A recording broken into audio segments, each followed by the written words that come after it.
Mi hijo me echó de la casa que construí con mis propias manos y se quedó con todos mis bienes solo para entregárselos a su nueva esposa. Tienes 2 horas para hacer la maleta y largarte. Ya he cambiado las cerraduras, me dijo con una frialdad que me heló la sangre. Después de 40 años de sacrificio esperaba, al menos, un poco de compasión, pero solo encontré crueldad. Lo único que me quedó fue una vieja tarjeta de débito que me había dejado mi difunta esposa, Amara. Creí que estaba vacía. Pero cuando entré a ese banco de Portland y el cajero vio el saldo, su cara se puso blanca. «Señor, rápido, mire esto». Llamó a su gerente. Yo no entendía nada, y lo que descubrí después me dejó sin aliento. Mi esposa, tan callada y humilde, había estado haciendo algo en secreto durante décadas. Dime en los comentarios desde dónde escuchas esto y si crees que mi hijo se merece lo que está a punto de pasar. Suscríbete, porque esta historia se va a poner increíble. El suave raspar de la lija contra la madera llenaba mi pequeño taller, detrás de la casa de Portland que había sido mi hogar durante más de 4 décadas. A mis 68 años, mis manos gastadas aún se movían con la precisión de un carpintero experto, puliendo las últimas imperfecciones de lo que sería mi última pieza, una silla de roble sencilla, con detalles tallados a mano. Me detuve y pasé los dedos por el reposabrazos. 40 años de serrín y sudor habían levantado ese taller, esa casa, esa vida. Cada viga tenía mi marca. Cada rincón contenía recuerdos de la familia que crié allí junto a mi amada Amara. «Papá, tenemos que hablar». La voz quebró la paz del taller. Levanté la vista y vi a mi hijo Mike en el umbral, con su traje caro desentonando entre las virutas de madera. Detrás de él estaba Amber Ulbrook, su nueva esposa. Apenas llevaba 6 meses con ella. Sus dedos perfectamente manicurados golpeaban con impaciencia su bolso de diseñador. «Claro, hijo», respondí dejando la lija a un lado. Algo en la expresión de Mike me encogió el pecho. «¿Qué pasa?» Mike dio un paso al frente, con la mandíbula tensa, como cuando era adolescente, pero ahora había algo más duro, más frío. «Papá, tienes que entender algo. Amber y yo vamos a formar nuestra propia familia. Necesitamos espacio, privacidad». «La casa es bastante grande», intenté decir, pero levantó la mano para cortarme. «No, papá. No entiendes». Su voz tenía un tono final, definitivo. «Necesito que te mudes hoy». Las palabras me golpearon como un martillazo. Me agarré al borde del banco de trabajo. «¿Mudarte? Hijo, esta es mi casa. Nuestra casa. La construí con mis propias manos antes de que tú nacieras». Amber avanzó un paso con una sonrisa tan falsa como su pelo rubio platino. «Graham, seguro que entiendes que esto es lo mejor. Mike ha trabajado mucho para levantar su empresa y necesitamos espacio para nuestros futuros hijos. Este taller, esta casa, tu madre y yo la levantamos juntos. Cada habitación guarda 40 años de recuerdos». Pero el rostro de Mike no se suavizó, se endureció aún más. «Mamá murió hace 3 años, papá. Ya es hora de seguir adelante. He estado mirando residencias asistidas para mayores». «No necesito asistencia», levanté la voz. «Tengo 68, no 98. Construí esta casa y la he mantenido yo solo». El silencio que siguió fue devastador. Mike se acomodó la corbata, un gesto que siempre usaba antes de decir algo desagradable. «Papá, la decisión está tomada. Tienes 2 horas para hacer tu maleta. Te doy 1 semana para llevarte el resto». Lo miré y sentí que algo se rompía dentro de mí. 2 horas para dejar la casa que levanté, 2 horas. Mike se giró para irse, pero antes de salir añadió sin mirar atrás, «Y ya cambié las cerraduras. No intentes volver esta noche». La crueldad de esas palabras fue peor que cualquier golpe. Me dejé caer en el taburete donde solía sentarse Amara a verme trabajar, su voz llena de historias y risas llenando el espacio. 2 horas después, estaba en la acera frente a la casa que construí con mis propias manos, con un pequeño bolso que contenía 40 años reducidos a ropa, fotos y recuerdos. El aire frío de octubre atravesaba mi camisa de franela. Me sentía más perdido que desde el funeral de Amara. Conté los pocos billetes que llevaba. Apenas alcanzaban para un par de noches en un motel barato. Al rebuscar en mi cartera, mis dedos tocaron algo que casi había olvidado, una tarjeta de débito azul desgastada, con el nombre de Amara Whitman. 3 años sin tocarla. Amara siempre fue reservada con sus pequeñas inversiones, como las llamaba. Yo nunca les di importancia. Ella llevaba las finanzas y yo me dedicaba a la carpintería. Tal vez quede algo, susurré, sosteniendo la tarjeta bajo la farola como si fuera un salvavidas.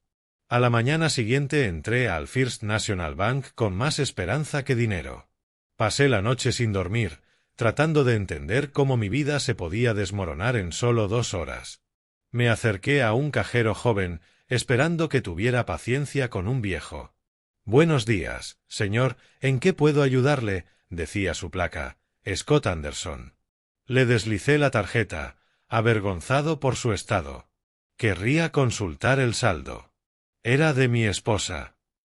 Todo parecía normal hasta que dejó de escribir. Sus ojos se fruncieron. «¿Hay algún problema?», pregunté. Scott tragó saliva. «Señor, tengo que avisar a mi gerente». Fue directo a una oficina de cristal. Una mujer de traje azul marino levantó la vista hacia mí. En segundos ya estaba camino al mostrador. «Señor Whitman», dijo extendiendo la mano. Se llamaba Linda Garrison, directora de la sucursal. «¿Podría acompañarme a mi oficina? Esta cuenta requiere un manejo especial». «¿Un problema?», pregunté. Su sonrisa era cautelosa. «No un problema, señor. Todo lo contrario. Esta cuenta está clasificada como un fideicomiso de legado prioritario. En 15 años aquí nunca he visto nada igual». Me llevó a su oficina. Antes de continuar, debo confirmar unos datos. Su esposa era Amara Whitman, ¿verdad? Y falleció hace unos 3 años. Asentí. Murió de cáncer. Pero no entiendo nada. Nunca mencionó cuentas especiales. Vivíamos de forma modesta. Solo soy carpintero. Linda giró la pantalla hacia mí. «Señor Whitman, su esposa era mucho más de lo que usted pensaba». En la pantalla aparecían inversiones, fondos, inmuebles. Números imposibles. Cuentas que databan de 30 años atrás, llenas de acciones de compañías gigantes. «¿Se encuentra bien?», preguntó Linda. No podía responder. Solo mirar esos números que no parecían reales. «Amara, ¿qué hiciste?», susurré. En la bóveda privada del banco, Linda me entregó un sobresellado que Amara había dejado en su caja de seguridad 3 años antes. Rompí el sello con manos temblorosas. Reconocí su caligrafía. «Mi querido Graham, si estás leyendo esto es porque ya no estoy contigo y has llegado a un momento en el que necesitas este ancla». Tuve que parar. Su voz seguía viva en ese papel. Contaba cómo, mientras yo dormía después de largas jornadas, ella estudiaba tecnología y empresas emergentes. Recordé verla con periódicos, preguntándome por compañías informáticas. Yo me reía y decía que era mejor con la madera. Desde 1992 había invertido cantidades pequeñas que ahorraba del presupuesto familiar o de vender sus colchas. $500 aquí, 1000 allá. Compró Apple, Microsoft, Google.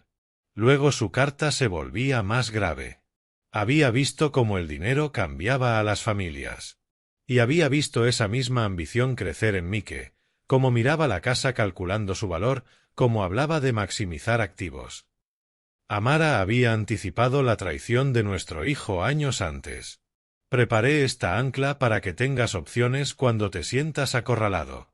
Sé que tu orgullo nunca aceptaría ayuda, ni siquiera de mí. El final me apretó la garganta. No dejes que destruya lo que construimos. Este dinero no son cifras, son 43 años de amor, sacrificio y sueños. Protégelos. No dejes que la codicia gane. Siempre tuya, Amara. Guardé la carta en mi chaqueta como si pudiera aferrarme a ella. No te fallaré, susurré. Pero también sabía que Amara me había dejado una advertencia. Si Mike me traicionó tan fácilmente, quizá había más. Primero tenía que descubrir qué estaba haciendo realmente. 3 días después estaba frente a Lucas Harwell, investigador privado, antiguo detective especializado en fraude corporativo. Señor Whitman, me dijo, investigaremos contratos, clientes y movimientos financieros. Pero debo advertirle, a veces lo que se descubre en la familia no gusta. Pensé en la carta de Amara. Necesito saber la verdad. Durante una semana siguió a Mike, revisó registros públicos, habló con exempleados. La primera señal alarmante no tardó. Graham, me llamó Lucas un jueves por la mañana. Digital Dynamics ha perdido 3 grandes clientes en 6 meses. Un sistema de salud, un banco regional y una empresa de manufactura. Todos rescindieron los contratos antes de tiempo y exigieron reembolsos. Lucas profundizó más. Los exempleados dibujaron un panorama inquietante. Mike había estado prometiendo a los clientes soluciones de software avanzadas que su empresa no podía entregar. Cobraba pagos por adelantado muy altos y luego retrasaba y ponía excusas cuando se acercaban las fechas de entrega. El patrón es siempre el mismo, explicó Lucas. Mike vende de más las capacidades de la empresa, cobra entre un 50 y un 70% por adelantado y luego entrega un trabajo mediocre o directamente no entrega nada. Cuando se quejan, culpa a supuestos problemas técnicos. Las pruebas eran demoledoras. Lucas obtuvo correos internos donde Mike ordenaba a sus empleados falsificar informes de progreso. Había facturas de licencias de software que nunca se compraron y hojas de tiempo que mostraban horas de trabajo que jamás se realizaron. Aquí es donde se pone peor, dijo Lucas, sacando una carpeta gruesa. Mike ha estado creando informes financieros falsos para posibles inversores. Está declarando ingresos que no existen y ocultando las pérdidas de clientes. Me temblaba la mano mientras revisaba los documentos. Cadenas de correos donde Mike mentía directamente a los inversores. Extractos bancarios que mostraban pagos anticipados de clientes desviados a gastos personales. Compras de Amber, vacaciones de lujo, coches de alta gama. El sistema de salud le pagó $200.000 por un software de gestión de pacientes que nunca entregó, continuó Lucas. El banco le pagó $150.000 por un sistema de seguridad que en realidad era un programa básico de $3.000 que él solo reetiquetó. Me sentí enfermo. Aquello no era un fracaso empresarial, era fraude deliberado. Mike ha estado usando la reputación de la empresa para conseguir préstamos personales, poniendo la compañía como aval. Debe casi $500,000 a varios acreedores, y Digital Dynamics no tiene activos para cubrir esa deuda. El alcance del engaño de mi hijo era abrumador. Estaba robando sistemáticamente a los clientes, mintiendo a los inversores y construyendo un castillo de naipes a punto de derrumbarse. Lucas colocó la carpeta entre nosotros. Graham, tu hijo no solo está fracasando, está cometiendo fraude. Fraude electrónico, fraude a inversores, incumplimiento de contrato. Hablamos de delitos federales. Abrí la carpeta con las manos temblorosas. Página tras página de pruebas, documentos falsificados, extractos bancarios manipulados, cadenas de correos detallando el engaño. Un correo especialmente incriminador mostraba a Mike presumiendo ante Amber de clientes estúpidos que pagan por adelantado solo por promesas. Otro documento revelaba que había cobrado a la empresa de manufactura $250.000 por un software de gestión de inventario y luego subcontrató el trabajo a desarrolladores extranjeros por $20.000, quedándose con la diferencia. ¿Cuánto ha robado?, susurré, mirando el creciente montón de evidencias de la traición de mi hijo, no solo hacia mí, sino hacia cada cliente que confió en él. Una semana después, estaba sentado en el despacho del abogado Jonathan Meese, rodeado de libros de derecho y 40 años de experiencia jurídica. Jonathan había sido recomendado por Linda como especialista en adquisiciones corporativas. Señor Whitman, dijo mientras revisaba la carpeta de pruebas de Lucas, la empresa de su hijo está en serios problemas. Digital Dynamics debe $2,3 millones al First National Bank y están a punto de apretar el cerco. ¿Qué significa eso? Que Mike se está desesperando. Pero hay una opción que le pone a usted al mando. Jonathan sacó un bloc de notas. Creamos una sociedad instrumental, Summit Capital LLC. Esa sociedad compra la deuda de Digital Dynamics al banco. Cuando compras la deuda de una empresa, básicamente controlas esa empresa. El plan era elegante. Los bancos a menudo venden préstamos problemáticos en vez de lidiar con ejecuciones. Si Summit Capital compraba la deuda de Mike, yo me convertiría en su principal acreedor, con control efectivo. Mike no sabrá quién está detrás de Summit Capital hasta que usted decida revelarlo, explicó Jonathan. Durante 3 días, Jonathan trabajó con precisión. Constituyó Summit Capital conmigo como único propietario, abrió relaciones bancarias y contactó con el departamento de préstamos comerciales de First National. El banco se mostró receptivo. Mike llevaba 4 meses de retraso en los pagos y sus ingresos decrecientes los ponían nerviosos. La venderán a 7 céntimos por dólar, informó Jonathan. 1.600.000 y será dueño de la empresa de Mike. Firmé los papeles con mano firme, pensando en la carta de Amara sobre proteger nuestro legado. No era venganza, era justicia. Mike había robado a sus clientes, mentido a sus inversores y traicionado todo lo que le habíamos enseñado. La transferencia se completó un viernes por la tarde. 1 hora después sonó el teléfono de Jonathan. Ya está, dijo. First National ha transferido toda la deuda de Digital Dynamics a Summit Capital. Esto le da derecho a exigir el pago inmediato o a reestructurar la propiedad. Me entregó más documentos. He preparado el papeleo para convertir la deuda en acciones. Desde hoy, usted posee el 78% de Digital Dynamics Corp. Sostuve los certificados de propiedad, sintiendo su peso. Mi hijo no tenía idea de que su destino estaba ahora en mis manos.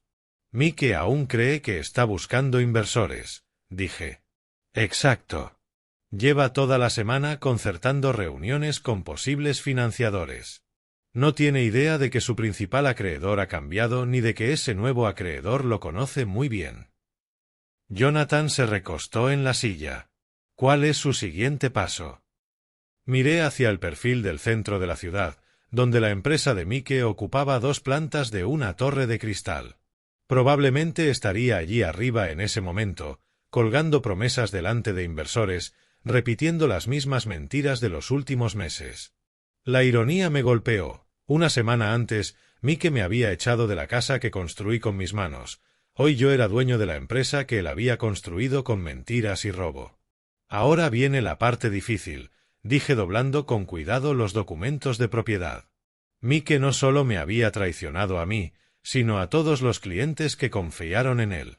Usó su dinero para financiar su vida de lujo mientras les dejaba solo promesas rotas. El sistema de salud seguía esperando su software de gestión de pacientes. El banco nunca recibió el sistema de seguridad. Los problemas de inventario de la empresa de manufactura seguían sin resolver. Pero ahora yo tenía el poder de arreglarlo.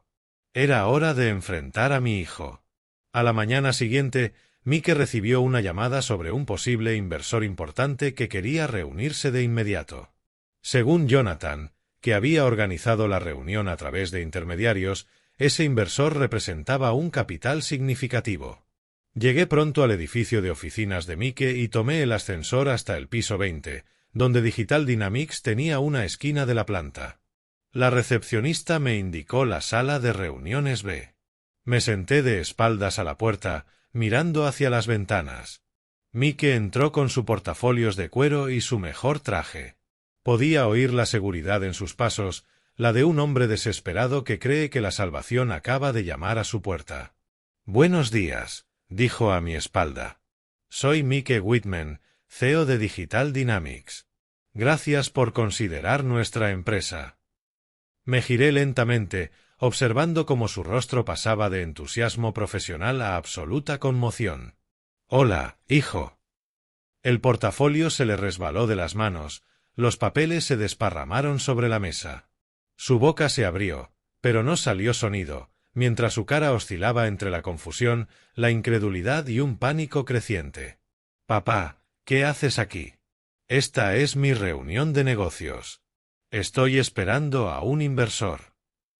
«En realidad, esta es nuestra reunión», dije, acomodándome en la silla principal. «Yo soy el inversor, Mike. O para ser más exactos, soy el nuevo accionista mayoritario de Digital Dynamics Corp». Deslicé los documentos de propiedad hacia él. Las manos de Mike temblaban mientras leía el lenguaje legal que detallaba su caída. «Esto es imposible», susurró. «Tú eres un carpintero.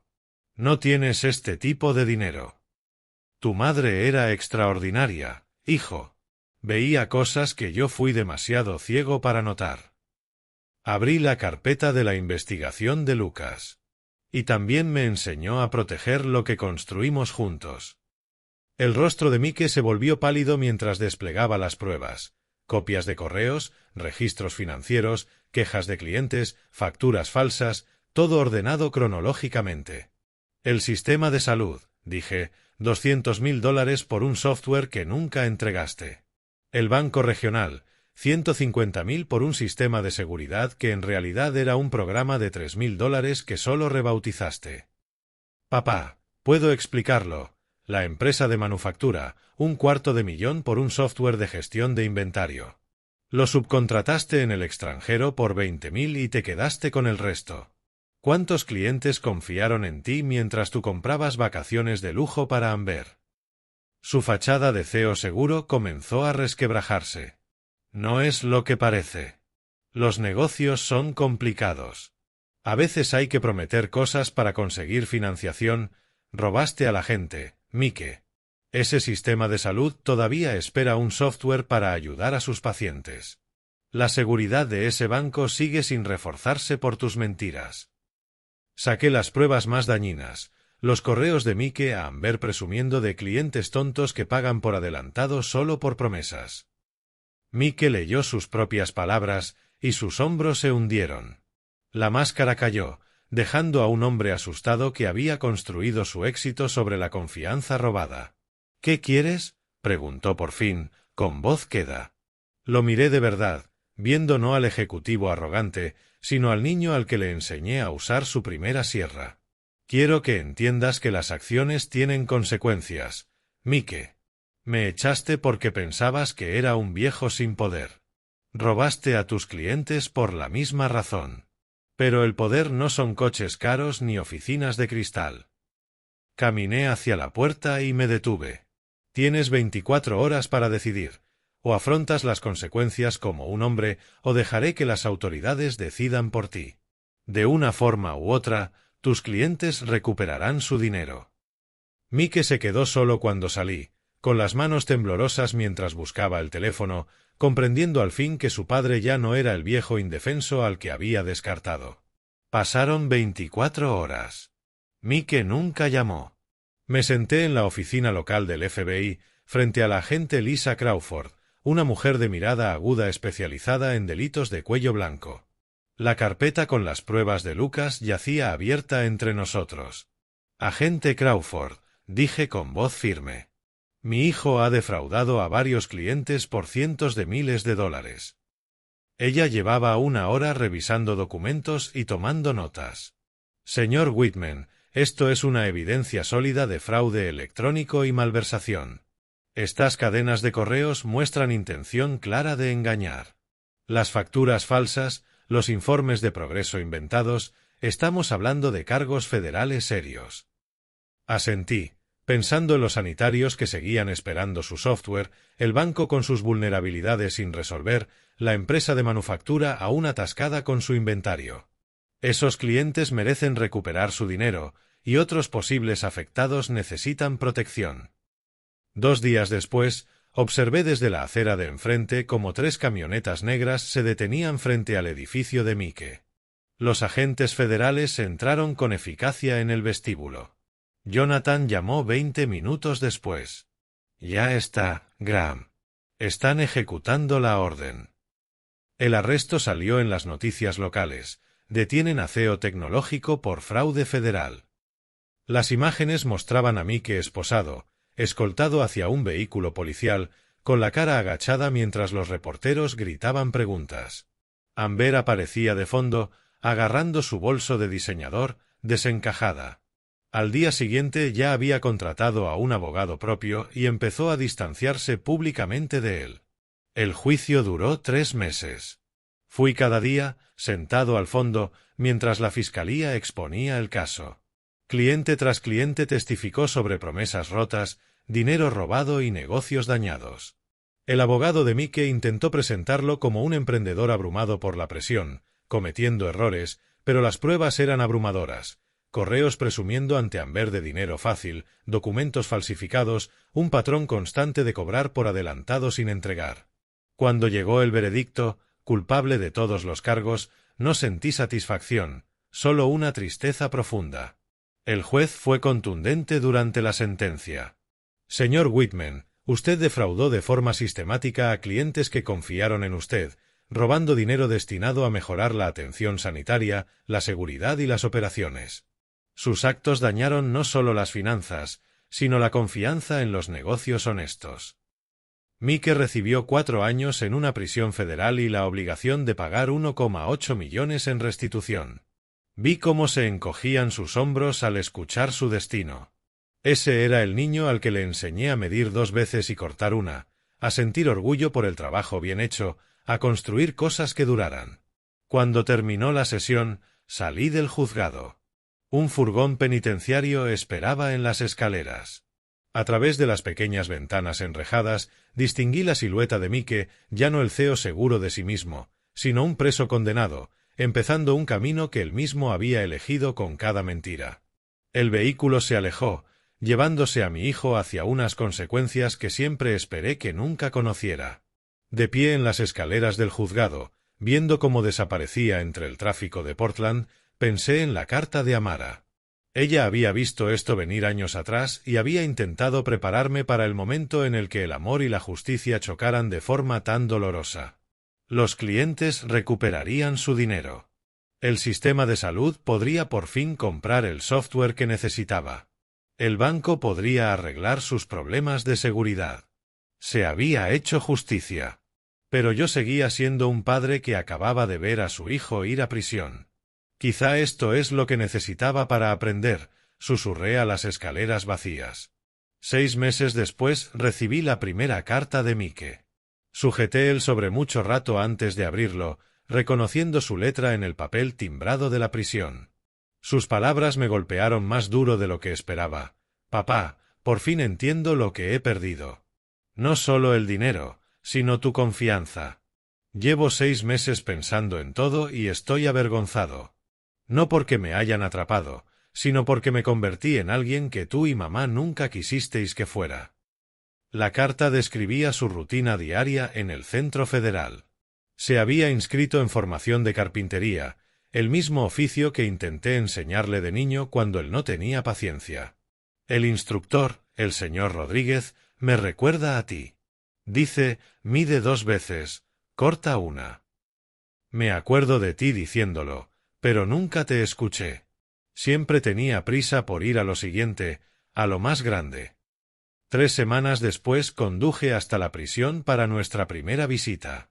Mike se veía distinto al entrar en la sala, más delgado, con el uniforme beige de interno en lugar de trajes caros. Pero el mayor cambio estaba en los ojos. La arrogancia se había ido, en su lugar había humildad. Papá, dijo en voz baja, sentándose frente a mí. Gracias por venir. Juntó las manos sobre la mesa. No espero que me perdones. Sé que lo que hice no tiene perdón. Esos clientes confiaron en mí y les robé. A ti también te robé. Te robé el hijo que creías haber criado. La justicia tenía que cumplirse, hijo, respondí. Pero sigues siendo mi hijo. Sus ojos se llenaron de lágrimas. He estado escribiendo cartas, papá, a todos los clientes a los que defraudé. No pidiendo perdón, no me lo merezco. Solo reconociendo lo que hice y asumiendo la responsabilidad. Me habló del taller de carpintería, de cómo el serrín y las herramientas le recordaban nuestro viejo taller, de cómo estaba aprendiendo paciencia, precisión, el valor del trabajo honesto. El señor Rodríguez dice que tengo talento natural. Supongo que viene de familia. Me está enseñando a hacer muebles, uniones en condiciones, cosas que tú intentaste enseñarme cuando yo era demasiado terco. ¿Qué piensas hacer cuando salgas? Mike enderezó la espalda. Quiero trabajar, papá. Trabajo de verdad. Pagar cada centavo que robé, aunque me lleve la vida entera. Quizá en construcción, carpintería, algo honrado. Construir cosas en lugar de destruirlas. Estudié su rostro buscando el antiguo manipulador, pero vi arrepentimiento real, un hombre empezando por fin a entender sus actos. Por cierto, el sistema de salud ya tiene su software, le dije. Me aseguré de ello. Y el banco también. Todos tus clientes recuperaron su dinero. Mike asintió, con las lágrimas corriendo. Gracias. Sé que eso fuiste tú, no la orden de restitución. No tenías por qué hacerlo. Sí tenía. Era lo correcto. Al terminar la visita, Mike se levantó. Papá, sé que no tengo derecho a pedirte nada. Pero cuando salga, ¿podría trabajar contigo? Aprender el oficio bien esta vez. Lo miré y vi destellos del chico que había perdido por el camino. Ya veremos, Mike. De momento, céntrate en convertirte en el hombre del que tu madre estaría orgullosa. De vuelta a casa, sentí algo que no había sentido en meses: esperanza. Mike estaba aprendiendo, creciendo, convirtiéndose en alguien distinto entre esos muros. Amara, dije al coche vacío, está aprendiendo. Pero al aparcar frente a mi casa, me di cuenta de otra cosa: la redención de Mike era solo una parte de la historia. Amara me había dado algo más que la posibilidad de hacer justicia. Me había dado la oportunidad de crear algo que durara. Ahora me toca construir algo digno de tu legado. 2 años después, el Centro de Aprendizaje Whitman abrió sus puertas en una fresca mañana de octubre en Portland. De pie frente al modesto edificio de ladrillo, sostuve las tijeras ceremoniales mientras las cámaras de la prensa local captaban el momento del corte de cinta. El centro se había construido con la fortuna de las inversiones de Amara, transformada de números en una pantalla a algo real, algo que ayudaría a la gente a reconstruir su vida. Este centro representa segundas oportunidades, dije a la pequeña multitud reunida en la acera. Es para cualquiera que quiera aprender un nuevo oficio, encontrar un trabajo honrado o simplemente descubrir que nunca es tarde para empezar de nuevo. Dentro, las aulas tenían bancos de carpintería, laboratorios de informática y espacios para enseñar habilidades prácticas como reparaciones del hogar y mantenimiento básico de motores. El olor a serrín fresco me recordó a mi viejo taller, pero esta vez significaba esperanza, no soledad. Mike había salido de prisión 3 meses antes. Y, tal como prometió, había pasado su condena aprendiendo carpintería y escribiendo cartas a cada cliente al que defraudó. Más importante aún, había aprendido algo que no se enseña en ningún aula: la humildad. Señor Patterson, decía Mike con paciencia a un exobrero de 70 años, vamos a probar adjuntar ese archivo una vez más. No hay prisa, tenemos todo el día. Lo observé desde la puerta mientras guiaba al hombre en la clase de informática básica. El CEO arrogante que presumía de clientes tontos había desaparecido. En su lugar, había alguien que entendía que enseñar requiere paciencia y cuidado real. Nuestra primera promoción fue pequeña, 12 alumnos de entre 55 y 78 años, pero todos encontraron trabajo o montaron su propio pequeño negocio. La señora Pierce abrió un servicio de restauración de muebles que pronto se llenó de encargos. Robert Martínez lanzó un negocio de reparaciones del hogar que siempre estaba completo. «Papá», dijo Mike durante la pausa para comer, «la señora Williams quiere saber si podemos añadir una clase de costura el próximo semestre. Cree que habrá demanda para arreglos y arreglar ropa». Asentí, Anotándolo. Mike se había convertido en mi coordinador oficioso de programas, y sus ideas eran prácticas y sensatas. Trabajar juntos había ido reconstruyendo la confianza entre nosotros, no con grandes gestos, sino con un propósito compartido y pruebas diarias de su cambio. Es una buena idea, dije. Tu madre siempre decía que la comunidad necesitaba más sitios donde aprender habilidades prácticas. Al final del día, cuando el último alumno se marchó y Mike volvió a su pequeño apartamento, me senté en mi despacho mirando la foto enmarcada sobre la mesa. Amara me sonreía desde el día de nuestra boda, con los ojos llenos de la misma sabiduría con la que había guiado en secreto sus inversiones décadas atrás. El centro era más que un lugar de formación. Era la prueba de que el dinero podía transformarse en algo con sentido. Cada alumno que aprendía un oficio, cada persona que encontraba trabajo, cada pequeño negocio que nacía allí formaba parte del verdadero legado de Amara. Gracias, Amara, susurré a la fotografía. Tu legado vive, no en el dinero, sino en las segundas oportunidades. Fuera, las luces de Portland empezaban a encenderse. El día siguiente traería nuevos alumnos, nuevos retos, nuevas oportunidades para que la gente reconstruyera su vida con dignidad y propósito. El centro de aprendizaje Whitman se había convertido en exactamente lo que Amara había imaginado, un ancla para quienes necesitaban estabilidad, un lugar donde se valoraba el trabajo honrado y donde las segundas oportunidades no solo eran posibles, estaban garantizadas. Mirando atrás, entendí que a veces las lecciones más duras vienen de la gente que más queremos. Mi historia no es solo de traición o venganza. Es comprender que historias reales como la mía suceden cada día cuando las familias se rompen por la codicia y las prioridades equivocadas. No seas como Mike fue. No dejes que el éxito te ciegue a lo que de verdad importa. He escuchado incontables historias de abuelos de hombres de mi edad y todas repiten la misma verdad. El dinero cambia a las personas, pero es el carácter lo que las define. Cuando Mike me echó de mi casa, pensó que estaba eliminando un obstáculo. Lo que no entendió fue que estaba destruyendo los cimientos de todo lo que habíamos construido juntos. Pero esto es lo que aprendí, y lo que quiero que cada padre e hijo entiendan. Dios tiene formas de convertir nuestros momentos más oscuros en oportunidades de redención. Cuando encontré la carta de Amara y descubrí sus inversiones, supe que Dios me estaba dando las herramientas, no solo para hacer justicia, sino para sanar. Y cuando Mike aprendió al fin la humildad entre rejas, vi la mano de Dios obrando de maneras que nunca imaginé.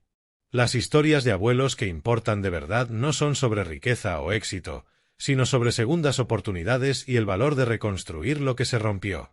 Estas historias reales nos recuerdan que nunca es tarde para elegir el amor en lugar del orgullo, el perdón en lugar del rencor. Por eso comparto estas historias de abuelo, porque la verdadera sabiduría nace de la experiencia vivida. Mi consejo: no esperes a una crisis para demostrar a tu familia lo que significa para ti. No permitas que la codicia envenene las relaciones que más deberían importar. Y recuerda que, a veces, el mayor regalo que puedes darle a alguien es la oportunidad de reparar el daño. Estas historias reales nos enseñan que la redención siempre es posible. ¿Cuál es tu historia de segunda oportunidad? Cuéntamela en los comentarios. Y no olvides suscribirte para más relatos inspiradores sobre familia, perdón y cómo encontrar esperanza en los momentos más oscuros. Tu historia puede ser justo lo que otra persona necesita escuchar hoy. Todas las noches, mi hijo decía que estaba trabajando en su coche en el garaje. A las 3 de la mañana escuché un fuerte golpe y su voz susurrando, que el viejo no se entere. Me escondí y lo vi cargar una bolsa pesada en su camioneta. Cuando la bolsa se abrió, me quedé helado al ver lo que había estado ocultándome todo este tiempo. Suscríbete y dime en los comentarios desde dónde ves esta historia. ¿Qué harías si descubrieras que tu propia familia te oculta algo tan grande? Siempre he sido de sueño ligero. A los 65, llevar 40 años al frente de Brennan Antiques en el histórico distrito de Charleston te enseña a estar atento a cualquier ruido extraño. Pero aquella noche de noviembre, lo que me despertó no tuvo nada que ver con mis preocupaciones habituales. El reloj marcaba las 3:17 de la madrugada. Nuestra vieja casa estilo Charleston single estaba en silencio, salvo por los crujidos habituales de la madera. Mi esposa Margaret había fallecido 3 años atrás, y desde entonces solo quedábamos Derek y yo en esta casa grande de King Street. Entonces lo oí, un golpe amortiguado en el garaje, seguido del motor de la pick-up de Derek arrancando. El corazón se me aceleró. Derek, 35 años, trabajaba en el Museo de Patrimonio de Charleston y siempre había sido responsable. No era de esas personas que salen en la camioneta a las 3 de la mañana. Me acerqué a la ventana del dormitorio que daba al patio lateral. Lo que vi me heló la sangre. Derek iba y venía entre el garaje y su Ford F-150 cargando una bolsa de lona pesada, del tipo que usamos en mi tienda para transportar piezas delicadas. Se movía con cuidado, como alguien que no quiere ser descubierto. La luz del garaje proyectaba sombras sobre la entrada. El rostro de Derek se veía tenso mientras levantaba la bolsa y la colocaba en la parte trasera de la camioneta. Por un momento, la lona se abrió. Incluso desde mi ventana del segundo piso pude ver el brillo inconfundible de la plata, piezas antiguas auténticas. Había un marco de fotos ornamentado, claramente del siglo XVIII por el tipo de pan de oro. Mi ojo entrenado reconoció plata de época colonial de las que hacen que a los coleccionistas se les acelere el pulso. Pero lo que me hizo que se me encogiera el estómago fue otra cosa. Algunas piezas me resultaban familiares. Ese juego de té de plata, ¿no era la reproducción rever de la vitrina de mi tienda? Y ese marco parecía exactamente uno que tenía en mi trastienda. Derek hizo 2 viajes más, cargando bolsas y bultos envueltos. Con cada carga, mi confusión crecía. Si eran piezas de mi tienda, ¿por qué sacarlas a escondidas a las 3 de la madrugada? Más inquietante todavía, había objetos que no reconocía, piezas valiosas que parecían pertenecer a un museo. Un museo como el Charleston Heritage Museum, donde trabajaba mi hijo. Derek cerró la portezuela trasera y se quedó mirando hacia la casa. Instintivamente me aparté de la ventana. Cuando volví a asomarme, ya se estaba marchando. Los faros desaparecieron calle abajo por King Street. Permanecí allí 10 minutos más, con la mente dando vueltas a posibilidades perturbadoras. Derek tenía llaves de mi tienda, conocía los códigos de seguridad, tenía toda mi confianza. Pero también tenía acceso a la colección del museo, piezas valoradas en cientos de miles de dólares. Volví a la cama, pero no pude dormir. Cuando su camioneta regresó 1 hora después, escuché sus pasos cuidadosos subiendo las escaleras y la puerta de su habitación cerrándose con suavidad. Mi hijo, el mismo que de niño jamás se cogió ni una chocolatina sin permiso, acababa de cargar en su camioneta lo que parecían antigüedades robadas. Derek siempre había sido mi orgullo. Ahora lo estaba viendo hacer algo que podía destruir todo lo que habíamos construido. No veía la hora de que amaneciera. Tenía que averiguar qué estaba pasando. A las 8 en punto ya estaba abajo abriendo Brennan Antiques. El olor familiar a cera para madera vieja y cuero envejecido solía reconfortarme, pero aquel día todo se sentía distinto. Fui directo al cuarto del fondo, donde guardaba mis piezas más valiosas. Me temblaban las manos al sacar mi libro de inventario, el mismo cuaderno de cuero que llevaba usando 20 años. Faltaban 4 piezas. El juego de té rever de reproducción, desaparecido. Un marco de caoba del siglo XVIII que había estado reservando para el comprador adecuado, también desaparecido. Un juego de candelabros de plata colonial que había estado en mi familia durante generaciones, ya no estaba. Y, lo más doloroso, un cuenco de peltre que había pertenecido a la abuela de Margaret. Irreemplazable y absolutamente no a la venta. Me quedé mirando los huecos vacíos, intentando encajar lo que había visto en la oscuridad con lo que ahora tenía delante. Derek tenía acceso a todo, sabía dónde guardaba las llaves, conocía el valor de cada pieza. ¿Pero por qué iba a llevárselas? La puerta principal tintineó exactamente a las 9. La puntualidad de Derek siempre había sido admirable, hasta ese día en que me pareció casi una burla. «Buenos días, papá», su voz sonaba tensa. «Has llegado pronto». Me giré despacio, estudiando su cara. Ojeras, manos inquietas, evitando mi mirada. Ese no era el Derek que yo había criado. Tenemos que hablar de anoche. Su taza de café se detuvo a medio camino hacia sus labios. ¿Anoche? A las 3:17 de la madrugada. Te vi cargando bolsas desde nuestro garaje. Di un paso hacia él. Derek, ¿dónde están mis antigüedades? Su rostro palideció y luego se sonrojó. Papá, puedo explicarlo. Entonces explícalo. Me faltan 4 piezas valiosas y tú eres la única otra persona con acceso. Derek dejó la taza y se pasó las manos por el pelo, un gesto nervioso que tenía desde niño. No es lo que piensas. No estaba robando. Entonces, ¿qué estabas haciendo? Las estaba llevando a un lugar seguro para un proyecto del museo. Las palabras salieron atropelladas, como ensayadas. El Charleston Heritage Museum está trabajando en una iniciativa de seguridad. Estamos trasladando temporalmente piezas de alto valor de colecciones privadas para protegerlas de una banda de ladrones que sospechamos. Me quedé mirándolo. ¿Una banda de ladrones? Han robado en 3 tiendas de antigüedades este mes. Trabajos profesionales. El museo ofreció almacenamiento seguro hasta que la policía atrape a quien sea que esté detrás. Sonaba plausible. Casi. Pero había algo en la voz de Derek que me revolvía el estómago. ¿Y por qué no me lo contaste? ¿Por qué hacerlo a escondidas a las 3 de la mañana? No quería preocuparte. El museo dijo que la discreción era crucial. Cuanta menos gente supiera de los traslados, mejor. La puerta principal volvió a sonar. Derek, ¿estás aquí?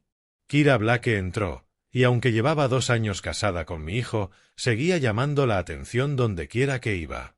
Alta, elegante, su pelo cobrizo captaba la luz de la mañana que entraba por los escaparates.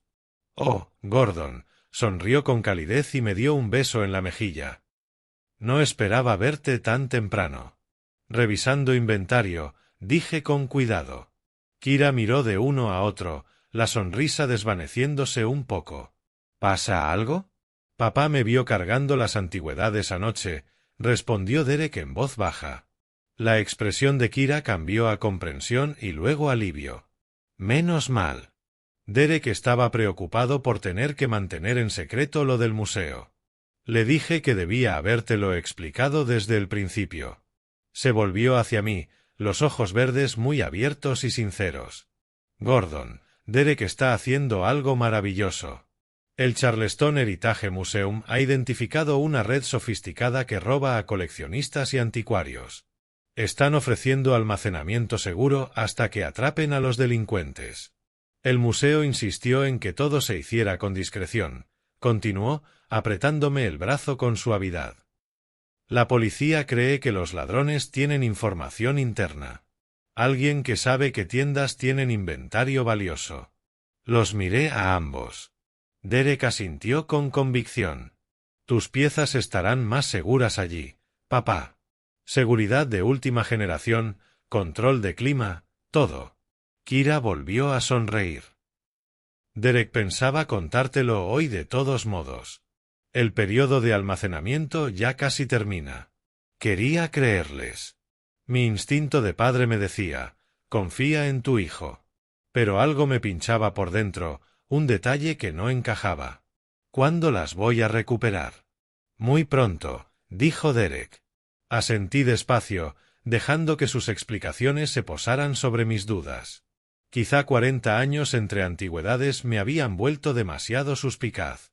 Tal vez estaba siendo paranoico. Pero 2 horas después, mi mundo se derrumbaría por completo. 2 horas más tarde, 3 golpes secos resonaron en Brennan Antiques. Por el escaparate vi un coche patrulla de la policía de Charleston, ya atrayendo miradas de los turistas de King Street. Policía de Charleston, necesitamos hablar con Derek Brennan. El agente al mando, de rostro serio y unos 40 años, levantó un documento oficial. Tenemos una orden para registrar este local y los vehículos a nombre de Derek Brennan. Estamos investigando un robo en el Charleston Heritage Museum. Las palabras me golpearon como un puñetazo. Tiene que haber un error. ¿Esa Ford F-150 que hay atrás es de Derek Brennan? Asentí sin decir nada, pensando en las bolsas que lo había visto cargar 8 horas antes. Los agentes se movieron por mi tienda con eficacia entrenada, fotografiándolo todo, comprobando números de serie. Los clientes se marcharon en silencio. El trabajo de toda mi vida se había convertido en una escena del crimen. Derek llegó cuando estaban terminando de registrar su camioneta. «Papá, ¿qué?» Se quedó clavado al ver los coches de policía, la gente reunida mirando. «¿Derek Brennan? Queda usted detenido por robo de patrimonio cultural». «¿Qué?» «No, están cometiendo un error». Pero no lo estaban. En la camioneta de Derek, envueltos en tela del museo, encontraron 6 piezas del Charleston Heritage Museum, plata del siglo XVIII, pinturas coloniales, artefactos valorados en cientos de miles de dólares. Mezcladas con ellas estaban mis 4 antigüedades desaparecidas. «Derek, ¿cómo es posible?», pregunté mientras le leían sus derechos. «Papá, puedo explicarlo, no es lo que parece». Su voz se quebró. Kira llegó justo cuando le estaban poniendo las esposas, corriendo a la carrera con tacones y abriéndose paso entre los curiosos. «Derek, Dios mío, ¿qué está pasando?». Al ver las esposas rompió a llorar, un llanto que sonaba completamente auténtico. «Agentes, por favor, tiene que haber un error terrible». «Señora, apártese». «Derek, háblame», suplicó ella. Derek miró a su esposa con angustia pura. «Kira, lo siento». «Lo siento muchísimo». «¿Lo sientes por qué?». «Me estás asustando». Su actuación era perfecta. Kira se aferró al brazo de Derek mientras se lo llevaban, con lágrimas corriéndole por la cara, la voz rota de aparente confusión y terror. «Gordon, haz algo. Llama a un abogado». Me quedé inmóvil, viendo cómo metían a mi hijo en el coche patrulla como a un delincuente cualquiera. La gente sacaba el móvil grabando la escena. 40 años construyendo mi reputación y ahora esto. «Necesitaremos que venga a comisaría a prestar declaración, señor Brennan», me dijo el agente. Los coches se marcharon con Derek dentro. La multitud se dispersó, pero el rumor ya estaba corriendo por el distrito histórico. Para la noche, todo Charleston sabría que habían detenido a Derek Brennan por robo. Kira se quedó en la acera, mirando cómo se alejaban los vehículos, con los hombros sacudidos por los sollozos. Iba a acercarme a consolarla cuando se giró. Durante apenas 2 segundos, cuando creyó que nadie la observaba, vi su cara. Las lágrimas seguían ahí, pero sus ojos estaban completamente fríos, calculadores. Nada de dolor, ni sorpresa, ni confusión. Solo satisfacción. Al darse cuenta de que la miraba, volvió de inmediato a su papel de esposa destrozada. Pero yo ya había visto suficiente. Aquella noche tampoco dormí. Algo en Kira estaba muy mal. A la mañana siguiente tomé una decisión que lo cambiaría todo. En lugar de hundirme en la conmoción, iba a descubrir la verdad sobre mi nuera. Llevaba 40 años construyendo relaciones en el mundo de las antigüedades de Charleston. Era hora de usarlas. Mi primera llamada fue a Margaret Wells, de Palmetto Antiques. Llevábamos desde los 70 intercambiando piezas e información. «Margaret, soy Gordon. ¿Has oído algo sobre Kira, mi nuera?». Hubo una pausa. «¿Kira Blake?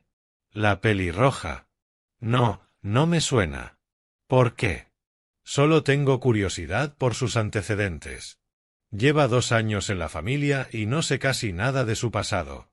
Hice 3 llamadas más a otros anticuarios y nadie sabía nada de ella. Kira nunca había tenido relación con el mundo de las antigüedades de Charleston antes de casarse con Derek. Para alguien casada con un conservador de museo y viviendo con un anticuario, eso era raro. Después pasé a las redes sociales. Sus perfiles estaban impecablemente cuidados, fotos preciosas de ella y Derek en restaurantes, galerías, eventos del museo. Pero al retroceder 2 años y medio en sus publicaciones, algo me llamó la atención. No había nada antes de Derek. Ni amigos de universidad, ni fotos de familia, ni rastro de su vida anterior. Sus redes empezaban exactamente cuando empezó a salir con mi hijo. Saqué los álbumes de fotos de Derek. En la primera cita, la inscripción decía Kira y yo en Magnolia Plantation, 15 de septiembre de hace 2 años y medio. Revisé los registros laborales de Derek. Había empezado en el Charleston Heritage Museum el 1 de septiembre, 2 semanas antes. Kira había conocido a Derek apenas 2 semanas después de que él consiguiera su trabajo en el museo. ¿Casualidad? Mis 40 años de experiencia me habían enseñado a desconfiar de las coincidencias que involucraban objetos valiosos y mujeres demasiado encantadoras. Necesitaba más información y sabía a quién preguntar. La señora Dorothy Ashford vivía al lado, una octogenaria vivaracha que llevaba observando el vecindario desde la época de Eisenhower. La encontré podando sus rosales con precisión quirúrgica. Dorothy, ¿has notado algo extraño en Kira últimamente? Sus ojos se agudizaron. Curioso que lo preguntes. Llevo meses preguntándome por esa chica. ¿A qué te refieres? Tiene reuniones en ese café de Meeting Street, el de las mesas en la acera. Paso por ahí cuando voy al club de lectura de la biblioteca. ¿Reuniones con quién? Con hombres. Siempre distintos, pero del mismo tipo. Trajes caros, relojes finos, aspecto pulido. No parecían turistas. Mi pulso se aceleró. ¿Cómo lo sabes? Los turistas también pueden tener conversaciones serias. No hablan de excursiones precisamente.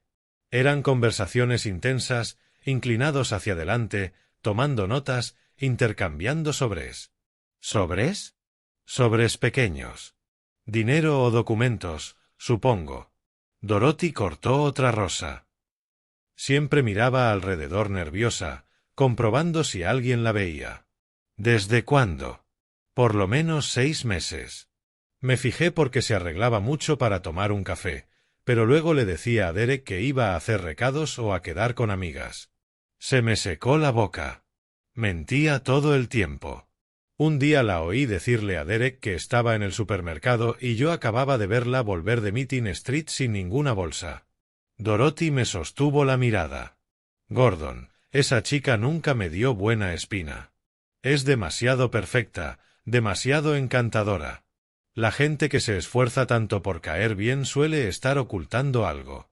Le di las gracias y volví a casa con la mente a 1000 por hora. Reuniones secretas con desconocidos, mentiras sobre dónde estaba, redes sociales que empezaban justo cuando conoció a Derek. Tenía que saber quién era realmente Kira Blake. Necesitaba ayuda profesional y sabía exactamente a quién llamar. Kenneth Walsh había sido detective de la policía de Charleston durante 25 años antes de abrir su agencia de investigación privada. Lo conocí cuando me ayudó a recuperar unas piezas de la Guerra de Secesión robadas. Si alguien podía descubrir la verdad sobre Kira, era él. Su oficina estaba en una casa rehabilitada de Calhoun Street, con suelos de madera y ventiladores de techo perezosos. Gordon, me alegra verte, aunque siento que sea por esto. Kenneth, delgado, de unos 50 y con la mirada tranquila de quien ha pasado años desenmascarando mentiras, me indicó una silla. Cuéntame qué necesitas. Le expliqué todo. El arresto de Derek, las antigüedades misteriosas, las explicaciones de Kira, las observaciones de la señora Dorothy sobre las reuniones secretas. Kenneth tomaba notas y de vez en cuando hacía alguna pregunta. Cuando terminé, se recostó. ¿Crees que la esposa está implicada? Creo que no es quien dice ser. Dame 48 horas. Kenneth llamó a la tarde siguiente, con la voz grave. Gordon, tienes que venir.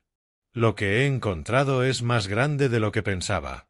1 hora después estaba sentado frente a él mientras extendía fotos y documentos sobre la mesa como si fuera un caso de homicidio.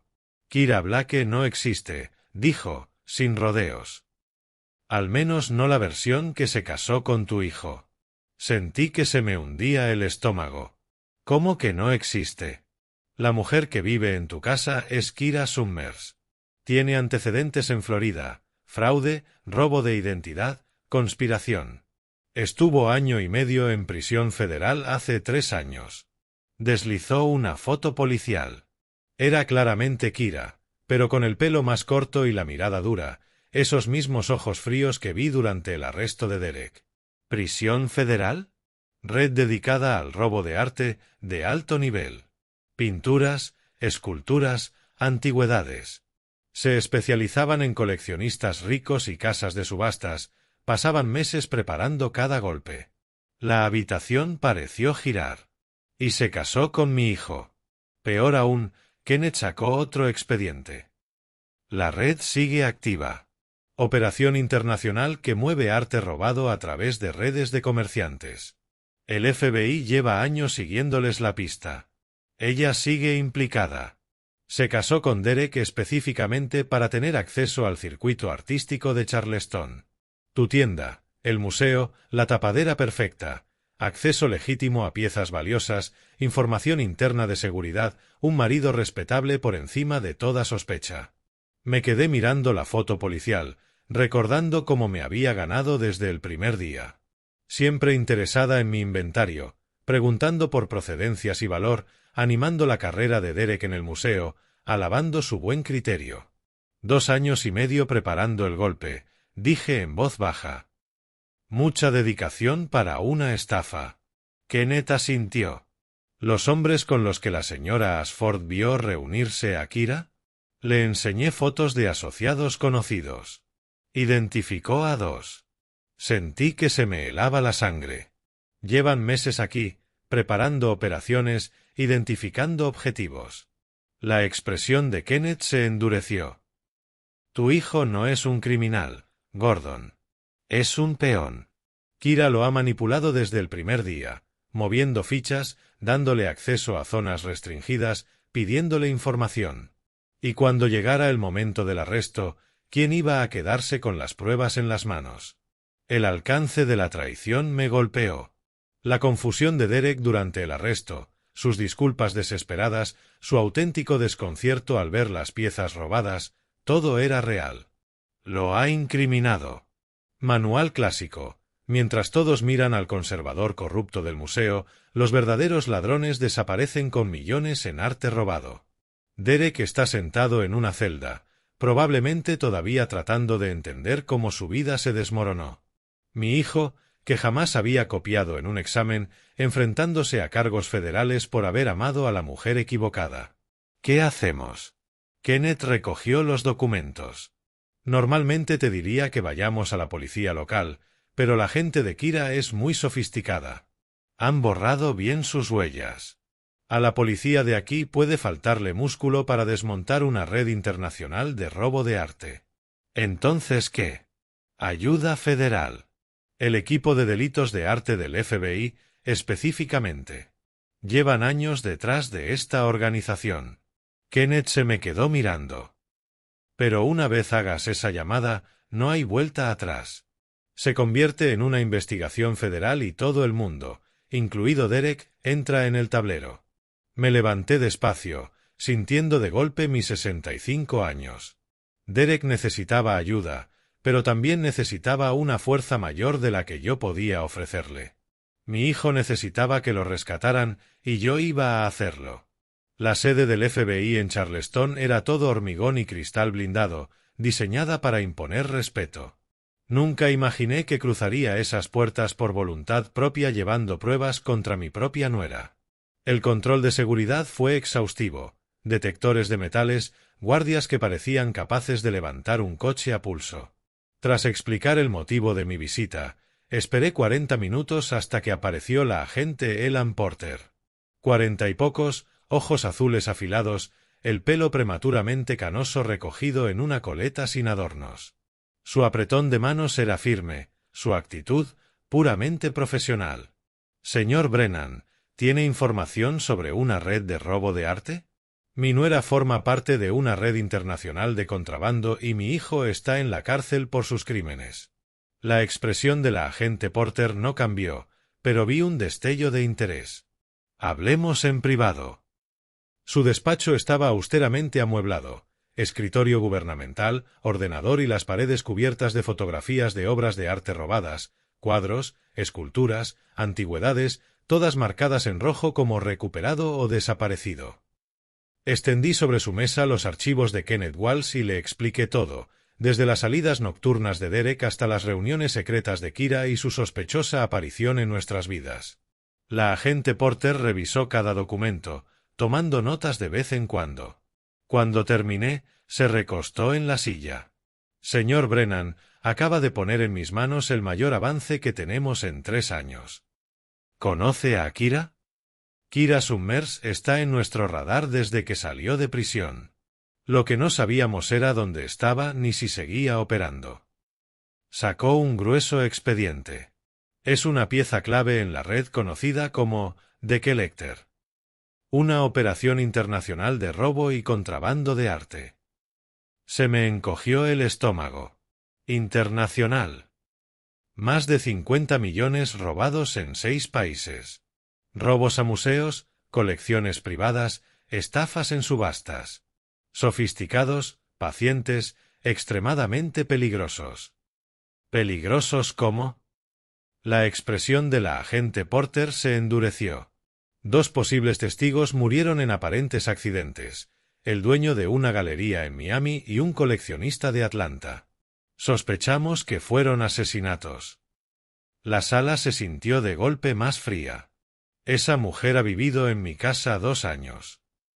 Usando a su hijo como cómplice sin saberlo mientras planeaba su próxima operación.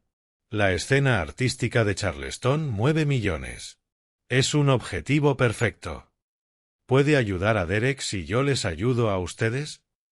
Necesitamos pruebas de conspiración activa, confesiones grabadas, documentos operativos, conexiones de red. Ayúdenos y usted se convierte en nuestro hombre dentro. Kira no sabe que la hemos identificado. Para ella, usted es solo el padre confundido de Derek, probablemente desesperado por respuestas. Se me secó la boca. ¿Quiere que me acerque a ella? Que se ofrezca a ayudarla. Dígale que ha descubierto lo que hacía Derek, que entiende que el negocio de las antigüedades podría ser valioso para su operación. Nunca se va a creer eso. Tiene 65 años, es viudo y está viendo a su hijo enfrentarse a cargos federales. Puede ser el hombre que lo ha perdido todo y está dispuesto a cualquier cosa por su hijo, o alguien que ha descubierto que hay dinero en los mercados grises.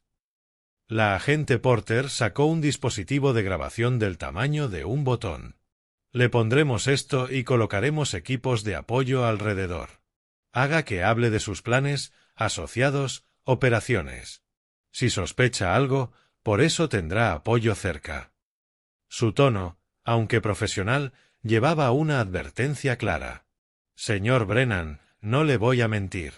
Esto es peligroso. Esta gente mata para proteger su negocio. Pensé en Derek en la cárcel, preguntándose cómo su propio padre podía creerlo culpable. Pensé en los ojos fríos de Kira cuando se creía a salvo y en 40 años de trabajo honrado destruidos por sus mentiras. ¿Qué tengo que hacer? La agente Porter sonrió por primera vez. Convencer a Kira Blake de que quiere unirse a su equipo. Hacerle creer que traicionaría todo por lo que ha vivido para salvar a su hijo. Me alargó su número directo. ¿Cree que puede hacerlo? Guardé la tarjeta y me levanté. Agente Porter, llevo 40 años leyendo a la gente en el mundo de las antigüedades. Sé cuándo me quieren vender falsificaciones. Ahora me toca a mí ser el vendedor. Aquella noche me preparé para la reunión más peligrosa de mi vida. A las 9 en punto hice la llamada que o salvaría a mi hijo o me costaría la vida. Kira, soy Gordon. Necesito verte esta noche en la tienda. Hubo una pausa. Gordon, es tarde, ¿no puede esperar? Es sobre Derek, sobre lo que estaba haciendo realmente. Dejé que la desesperación se colara en mi voz. Lo sé, Kira. Lo sé todo. La pausa fue más larga. Estaré allí en 20 minutos. Revisé el dispositivo de grabación de la agente Porter, tan pequeño que era invisible una vez colocado. Los equipos del FBI estaban posicionados alrededor de King Street, pero se sentían a kilómetros de distancia mientras esperaba en mi tienda a oscuras. Kira llegó exactamente a la hora, sus tacones resonando antes de que llamara. Perfecta como siempre, abrigo elegante, peinado impecable, expresión preocupada. Gordon, sonabas muy alterado, ¿qué ocurre? Cerré con llave y señalé hacia la oficina del fondo. Necesitamos privacidad. Me siguió, pero vi cómo sus ojos analizaban ángulos de visión y rutas de salida. Costumbres profesionales. Siéntate. Me acomodé detrás del escritorio, proyectando la imagen de un viejo derrotado. He estado pensado desde el arresto de Derek. Todos lo hemos hecho. Está siendo horrible. Ah, ¿sí? Justo como planeaste.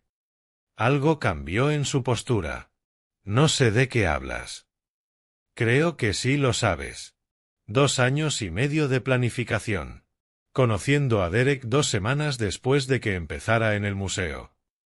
Su máscara se resquebrajó apenas. Gordon, no estás pensando con claridad. Más claro que en meses. Saqué el expediente de Kenneth Walsh. Kira Summers, prisión federal, conspiración para robo de arte. Se quedó inmóvil. Solo se escuchaban los crujidos de la vieja casa. ¿Cómo? ¿Importa? La pregunta es, ¿y ahora qué? Kira calculó, sopesando opciones. ¿Qué quieres? Que mi hijo salga de la cárcel y una compensación por haber jugado conmigo. Compensación. Has usado mis contactos, mi reputación. Derek va a ir a prisión por tus crímenes. Reparte las ganancias conmigo.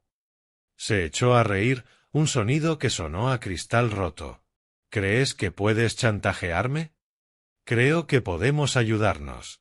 Necesitas acceso legítimo al mercado de Charleston, alguien que conozca las debilidades de los coleccionistas y la seguridad de las casas de subastas.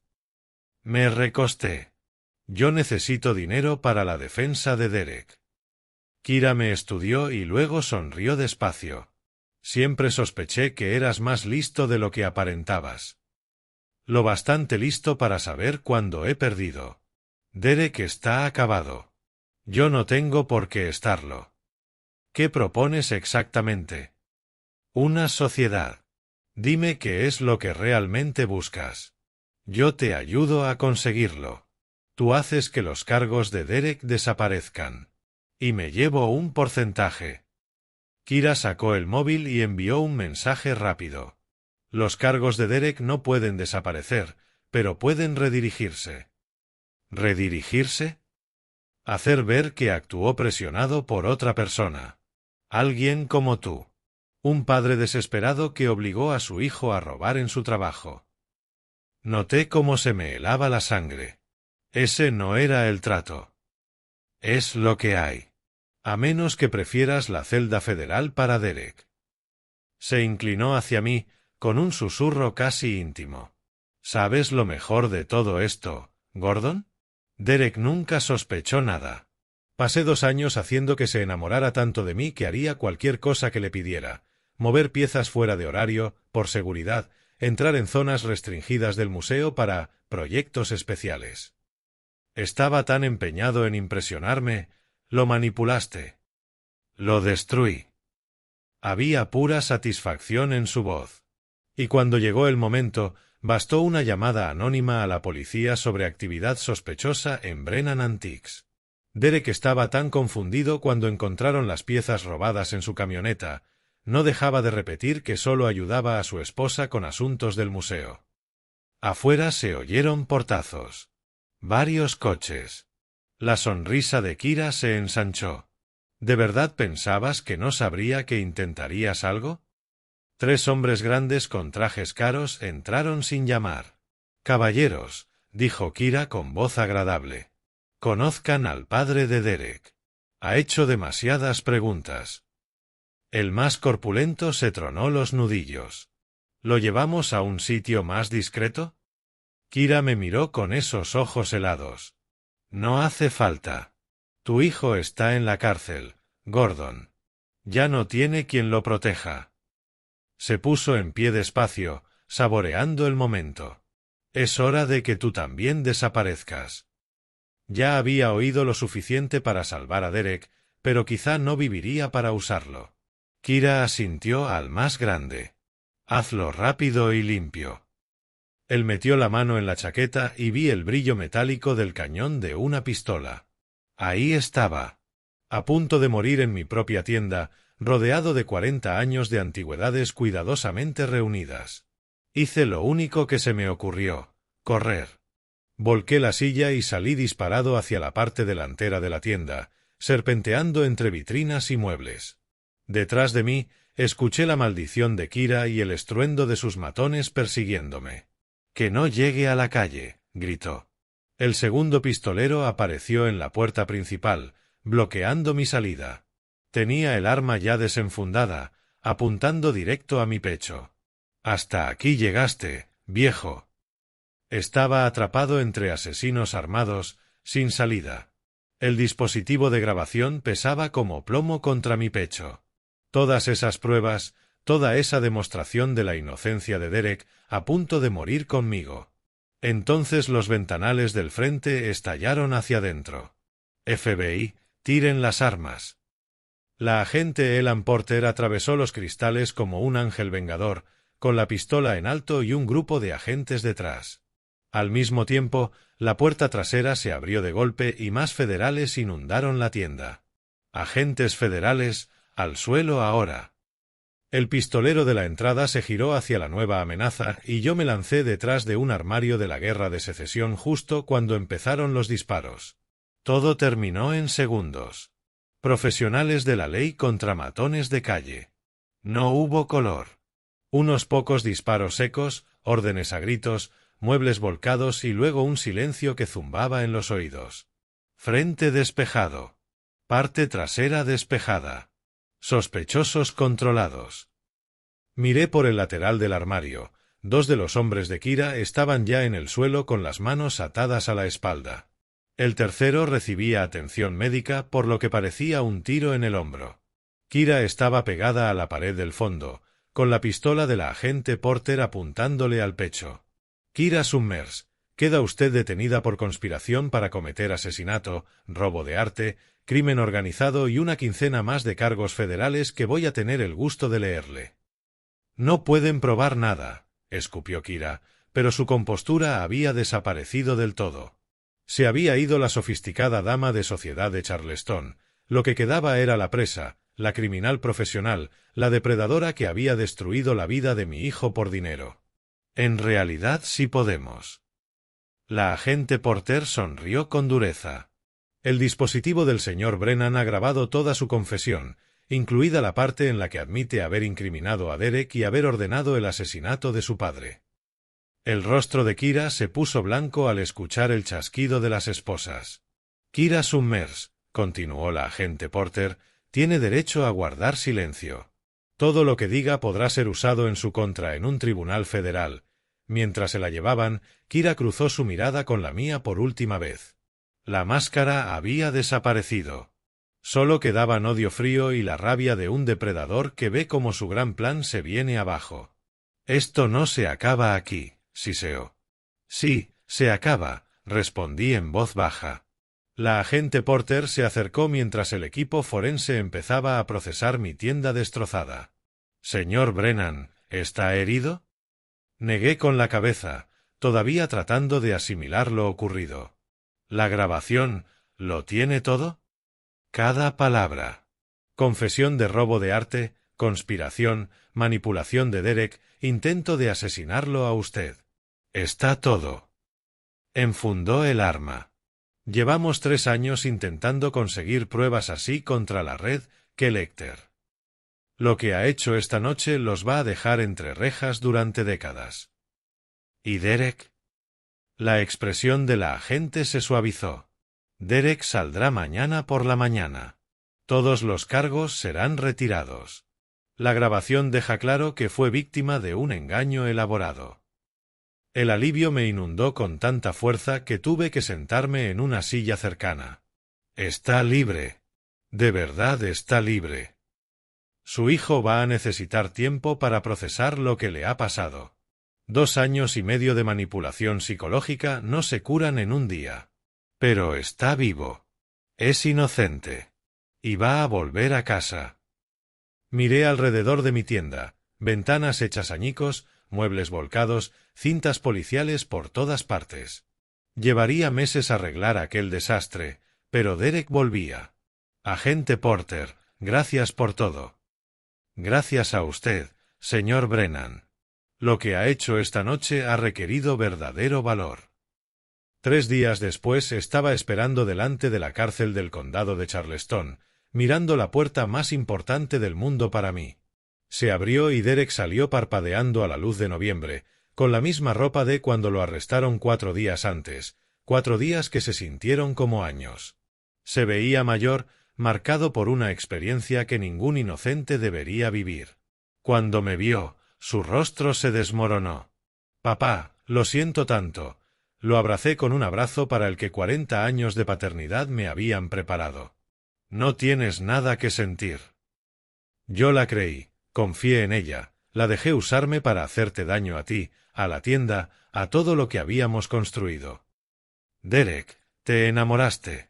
Eso no es un crimen. Condujimos a casa en un silencio cómodo. Derek miraba las calles de Charleston como si las viera por primera vez. «Cuéntame cómo lo hizo», dije al fin. Derek se quedó callado. Empezó poco a poco. Me preguntaba por el trabajo en el museo, se interesaba por la seguridad de las colecciones. Decía que quería entender mi pasión. Querías impresionarla. Una mujer así, tan guapa, interesándose por mí y por mi trabajo. Me sugería fotografiar piezas para su investigación, revisar objetos fuera de horario, siempre con explicaciones razonables. ¿Cuándo subió de nivel? Hace 6 meses. Dijo que el museo estaba preocupado por bandas de robo. Me pidió trasladar temporalmente piezas de alto valor a lugares seguros, incluida tu tienda, hasta que se instalara una seguridad mejor. ¿Y tú la creíste? Tenía documentos, papá. Papeles oficiales, llamadas con supuestos miembros del patronato. Había creado una realidad falsa entera a mi alrededor. Su voz se quebró. Yo pensaba que estaba protegiendo arte. En realidad lo estaba robando. Tú estabas protegiendo lo que amabas. Ella usó eso contra ti. Aparcamos frente a casa. Derek se quedó mirando la vivienda donde Kira había vivido y mentido 2 años. ¿Cómo supiste ver a través de ella cuando yo no? Experiencia. 40 años lidiando con estafadores y ladrones que creían que podían engañar al viejo anticuario. Apagué el motor. Y, sobre todo, porque conocía a mi hijo. Sabía que no eras capaz de lo que te acusaban. Me siento como un completo idiota. Has aprendido una lección cara sobre la confianza. La pregunta es, ¿y ahora qué? Derek me miró con esperanza. ¿Qué quieres decir? La tienda necesita reconstruirse, cambiar ventanas, reorganizar inventario, reconstruir la reputación. Me vendría bien un socio que entienda tanto de antigüedades como de museos. ¿De verdad quieres trabajar conmigo después de todo? Derek, eres mi hijo. Y más aún, eres un buen hombre que confió en la mujer equivocada. Si no puedo perdonar eso, ¿qué clase de padre soy? Aquella noche hicimos planes. Derek seguiría en el Charleston Heritage Museum. Le ofrecieron recuperar su puesto con disculpas incluidas. Pero por las tardes y fines de semana me ayudaría a levantar Brennan Antiques. La haremos más fuerte que antes, dijo Derek, dibujando mejoras de seguridad. La haremos honrada, corregí yo. Es todo lo que tiene que ser. Un mes después, Brennan Antiques reabrió con ventanas nuevas, mejor seguridad y un rótulo que decía, padre e hijo, desde 1984. El negocio iba mejor que nunca. Haber sobrevivido a una conspiración internacional de robo de arte resultó ser buena publicidad. Derek sanaba despacio, pero sanaba. El museo lo ascendió a conservador jefe. Y yo aprendí que a los 65 no eres demasiado viejo para ser un héroe cuando tu familia te necesita. ¿Cómo vuelves a confiar después de algo así, me preguntó Derek en una ocasión. Pienso en ello con cuidado. Con confianza, respondí. Porque la alternativa es vivir con miedo. Y recuerdas que la sabiduría viene de sobrevivir a las veces en que esa confianza estuvo mal puesta. A veces las mayores antigüedades no son objetos, sino la sabiduría que pasa de generación en generación, los lazos que mantienen unida a una familia, el conocimiento de que el amor y la experiencia pueden vencer hasta las mentiras más elaboradas. Viendo mi historia en retrospectiva, entiendo lo cerca que estuve de perderlo todo. No seas como yo. No esperes a que llegue el desastre para mirar de verdad a la gente que tienes cerca. Pasé 2 años y medio viviendo con una criminal creyendo que conocía a mi familia. La lección que aprendí es sencilla. Confía en tus instintos, sobre todo cuando algo parece demasiado perfecto. Dios nos dio intuición por una razón, y yo la ignoré demasiado tiempo. Cuando esa mujer apareció en la vida de Derek en el momento perfecto, debería haber hecho preguntas más duras. Las historias de abuelo como la mía nos recuerdan que la experiencia importa. Esas corazonadas no son paranoia, son sabiduría. Esta historia real cambió cómo veo las relaciones familiares. Entendí que proteger a alguien a veces significa tener conversaciones incómodas. Dios me dio 65 años de experiencia, pero me dio miedo usarla porque no quería ser el viejo entrometido. No cometas mi error. Cuando sientas engaño, investiga. Cuando alguien intente aislar a tus seres queridos, habla. Dios pone personas en nuestra vida para que nos cuidemos los unos a los otros. Y a veces ser el abuelo desconfiado es exactamente lo que tu familia necesita. Las historias de abuelo nos recuerdan que la edad trae perspectiva, no irrelevancia. La experiencia verdadera nos enseña que amar a veces significa ser el que todos creen que está equivocado, hasta que se demuestra lo contrario. Las historias de abuelo muestran que la sabiduría nace de sobrevivir las lecciones más duras de la vida. Esta historia real demostró que los lazos familiares pueden sobrevivir incluso a los engaños más elaborados. ¿Qué habrías hecho tú en mi situación? Déjame tus pensamientos en los comentarios.